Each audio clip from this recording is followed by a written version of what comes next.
Hey there, thanks for stopping by. Here's our update for Sunday, January 26th. We've been very busy in the grow room. As you can see, there's been a lot of changes. So first up, we cleaned off the tables, we got stuff organized, we moved over the Mufgas. The one on the left that's off right now is going to get reset. There is a tiny radish in there that just did not take. And then the one next to it has a few things in it that still need to be transplanted before we reset that.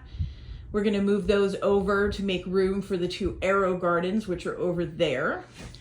And then let's take a look down here. So the little peeps, they just didn't do so great. We are hoping that these tomatoes will ripen so we can at least try them out and see how they are. The Tiny Tim is doing fantastic. The Dora OJ2, the tomatoes are finally starting to change color.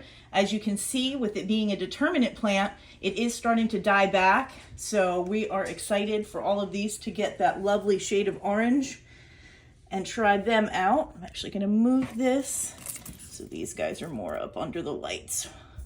And then the Fat Frog, it put off some tomatoes. There's some tomatoes in there. Not a lot of tomatoes, but we did get a good little bunch of tomatoes there in the middle. The MD Limelight didn't do so well. It died off really early on. It never gave us any tomatoes, so I went ahead and got rid of that. And as you can see down at that end, that's where the ribbed red used to be. And since that one wasn't giving us any blooms that were sustainable, I went ahead and cut it down, and we're gonna try again with that with a different fertilizer. So in the meantime, we've moved in this Beet Alpha cucumber.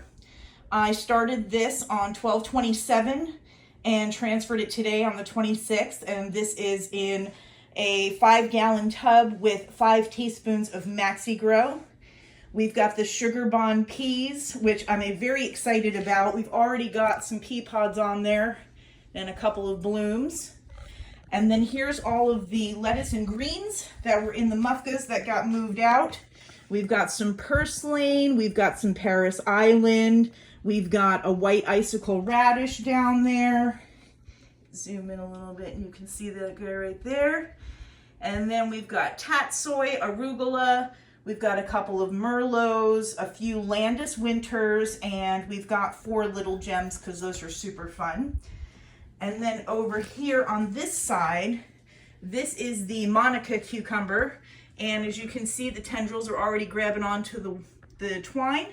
And we've got some little blooms hiding in there. You can see that.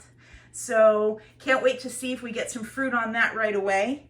And then over here, I had 2 different kale plants. I think I pruned one a little too vigorously and it died back. So I removed that. I moved over the kohlrabi, which are growing fantastic.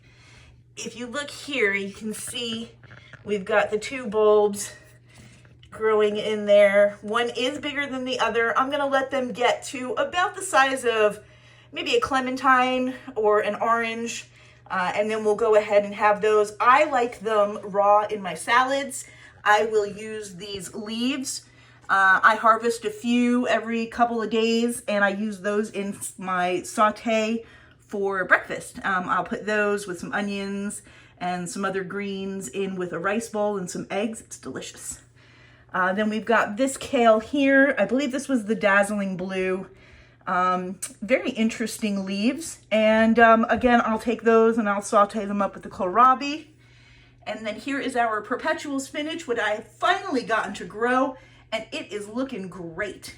I can't wait to try that out. I'm probably going to wait another few days before I start taking leaves off of it, just to make sure it's got enough growth to sustain when I do start removing leaves.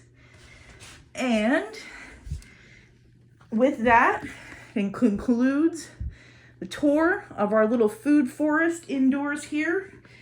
Thanks for stopping by Flying Doodle Homestead, and stay tuned for more updates.